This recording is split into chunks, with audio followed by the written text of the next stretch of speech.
My dad said I was the biggest disappointment in the family, right before he begged me to save his company. They all laughed when I walked out of that boardroom. My uncle even said, "You'll be back here begging in 6 months." But they didn't know what I had already built and who I had become in silence. If this already hooked you, make sure to like, subscribe, and share this video. You won't believe what happens next. Let's begin. I was the only one in the family who didn't follow the family path, a path paved by my father's multi-million-dollar construction firm, built with ego, control, and lies. While my cousins wore suits and faked loyalty, in the office, I stayed in the shadows, fixing code, learning contracts, studying business loopholes, while living in a tiny studio apartment above a garage. At every family dinner, I was the joke. "Still playing with your laptop, my Renam?" Aunt would say with that smug tone. My brother Ryan once brought his new Porsche keys just to mock my broken-down Honda. Nobody cared what I was working on. They assumed I failed because I wasn't loud about my plans. Then came my father's retirement. The entire family was invited to a grand event. Rented hall, champagne, speeches. That's when he announced something that hit me like a slap. Ryan was taking over the company. And I was being cut off completely. "You chose your path," my father said in front of 200 people. And we chose ours. But they had no idea that 6 months ago, I had started buying shares in silence, not of their company, but of the vendors, partners, and logistics suppliers they were 100% dependent on. I owned the people they needed to survive. I didn't just build a company. I built a network, quietly, ruthlessly, legally. The best part? They wouldn't realize it until it was too late. Just 3 weeks after that grand announcement, Ryan tried to sign his first major deal as the new CEO, a highway development contract worth $12 million. Everything looked smooth, until the supplier refused to approve. The materials. The reason? A new silent partner had changed the terms. Ryan was confused. He called the supplier, argued, even threatened legal action, until they said, "Talk to the owner. His name's Ethan." His face turned white. Ethan was me. He didn't believe it at first. He thought it was a joke. Until the same thing happened again, with the equipment rental company, then the trucking service, then even the legal firm that handled all their compliance. One by one, every gate they needed to pass through was locked, and I held every single key. I didn't answer his calls. I wanted them to sweat, to feel powerless, just like they made me feel at that dinner. Just like my father made me feel when he said I was nothing but a tech failure living in fantasy. But the panic didn't stop there. A week later, the company's biggest investor pulled out, claiming unresolved contract concerns. That investor? Also connected to a fund I started 2 years ago, using the money I made from my tech platform, the one nobody in the family even bothered asking about. That's when my father finally called me. His voice was shaky, not angry, scared. He said, "Ethan, I think there's been some misunderstanding. We need your help." I didn't say anything for a full 5 seconds. Then I calmly replied, "Oh, now you need the guy with the laptop?" What I said next left him absolutely speechless. There was silence on the line. You could hear the fear in his breathing. For a man who once stood at the top of every room, who barked orders like a king, my father suddenly sounded small. "I didn't know you were involved in all this," he finally said. "I just thought you were a failure?" I cut him off. "A joke? Someone not worth inviting to the real meetings?" He tried to laugh it off. "Ethan, come on, don't take it personally. Business is tough, you know how it is." But I wasn't playing anymore. You made it personal the day you told a room full of people I wasn't part of the family legacy. Now you're calling me because that legacy can't move a single brick without my signature. I could almost hear the room he was in. I imagined him surrounded by lawyers, advisors, maybe Ryan pacing in the back, all of them waiting for him to fix a disaster they couldn't even understand yet. And the worst part for them? They had no idea how deep I'd gone. "You really want to talk about misunderstandings?" I said slowly. "Let's talk about how I spent 3 years quietly, acquiring control over every choke point your company needs to function. Let's talk about the tech contracts your firm uses, the back-end systems, the compliance servers, the AI tracking for your logistics. You never even looked at who coded it all, did you?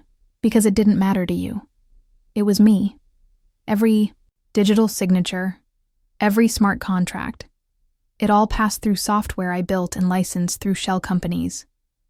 And now, with one command, I could pause their entire operation. Or worse. You're bluffing," my father said. But I could tell even he didn't believe it, so I gave him proof. I sent a text. 10 seconds later, their entire delivery network went offline. Emergency meetings were called. Clients pulled out. The board demanded answers. And while Ryan scrambled to explain what was happening, the press caught wind of it. Top construction firm faces internal collapse over secret tech ownership. CEO's brother may hold keys to company's infrastructure. Digital war inside a billion-dollar empire? They tried to control the narrative, claimed it was a cyber attack, blamed third parties, but every road led back to me, and I was silent, on purpose, because panic was part of the plan. 2 days later, my uncle, the same one who once said I'd come crawling back, showed up at my apartment. Not a mansion, not an office, just a regular apartment. He looked exhausted. "Please," he said, "just tell us what you want." I looked him dead in the eyes. "I want a seat at the table," I said. "And I want every single one of you to admit I built this empire you're still pretending is yours." And just when they thought they had no choice but to give in, I hit them with something none of them saw coming. I slid a folder across the table. My father, uncle, and Ryan stared at it like it was a bomb, and in a way, it was. Inside were the merger documents, a full proposal for the company to be absorbed under a new holding firm. My firm, their company would still exist. In name. Only I'd own 76% of everything. The board, the assets, the patents, even the buildings their offices stood in. My father's hand shook as he flipped through the pages. "You can't do this," he said, voice barely above a whisper. "I already did," I replied. "You just didn't know it. You spent all your energy building a legacy that looked good on the outside, but had no idea how fragile it was underneath. And while you ignored me, mocked me, cut me out, I quietly built the system you now depend on." Ryan slammed his fist on the table. "This is blackmail." I stood up slowly, calm. "No, Ryan, this is business. The kind you thought you were smart enough to run." My uncle's face turned red. "We are your family." I looked at him, dead serious. "You stopped being family the day you voted me out just to protect your spoiled nephew. Now, you're just signatures on paper." The room went quiet. No one spoke. Because they all knew it. I had them. If they didn't sign, the system would remain frozen. Deals would collapse. Employees would leave. The company would die. My father finally said, "And if we sign, what happens to us?" I paused. "Then you keep your positions. On paper. Ryan can keep his title. You can keep your office. But every decision passes through me. I become the power behind every deal, every dollar, every handshake."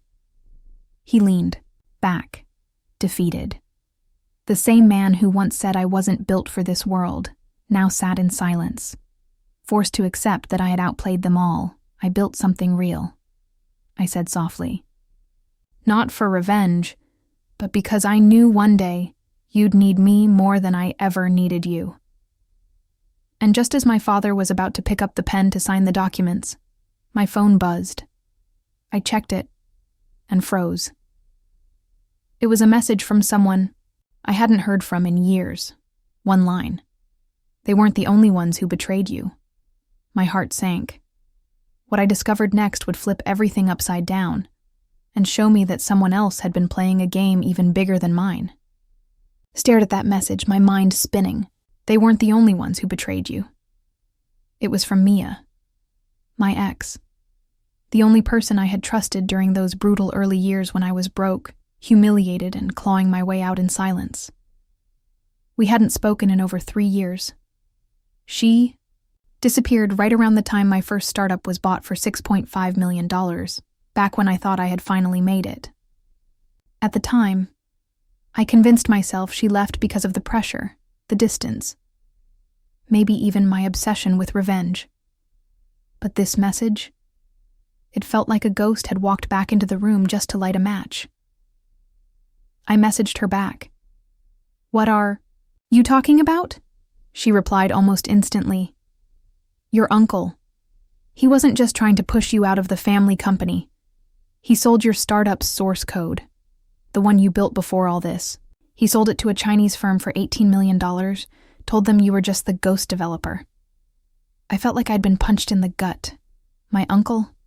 He was the reason my code had suddenly stopped working with my license deals back then. He was the reason I lost partnerships, why the funding dried up overnight. It wasn't just the family cutting me out. It was sabotage, planned and executed behind my back by someone who sat across the dinner table with a fake smile. And I had just offered him a seat at my table. I didn't say a word to the room.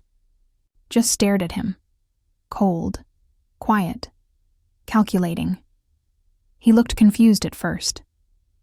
Then I showed him the message. His face dropped like a man watching the rope tighten around his own neck. "You thought I'd never find out?" I said. "You thought you could destroy what I built, and then crawl back when you needed me?" He stuttered, reaching for excuses. "That was years ago, Ethan. Business is messy." "No," I snapped. Business is war, and you fired first." I pulled the contract folder back. They all froze. "You won't be signing anything," I said. "Not anymore." My father stood up, alarmed. "Ethan, what are you doing? You're about to destroy everything we built." "No," I said quietly. "I'm saving what's mine, but you're going to learn what it feels like to be erased." That night, I filed emergency transfer orders across all digital systems. Every server they used, gone. Every vendor deal, terminated. And in less than 48 hours, their billion-dollar company had zero operational capacity. The media swarmed the story. Family empire collapses overnight, but I didn't hide. I released a public statement. They cut me out. They stole from me. They called me worthless. Today, I reclaim what was mine, and I do it in my name. But I wasn't done. With the evidence Mia gave me, I filed a federal lawsuit against my uncle for intellectual property theft and fraud. The case blew up. He lost everything: his house, his shares, even his name in the industry. As for my father and Ryan, they now work under me. Same titles, different reality. Every Monday morning, their weekly reports land on my desk. Every dollar they make, every move they plan, passes through me. And I never raise my voice. I never gloat. I don't have to. Because the silence they gave me for years is now the silence they live in. So next time someone underestimates you, mocks your dreams, or shuts you out, remember this. Sometimes revenge isn't loud. Sometimes it signs every paycheck they'll ever earn.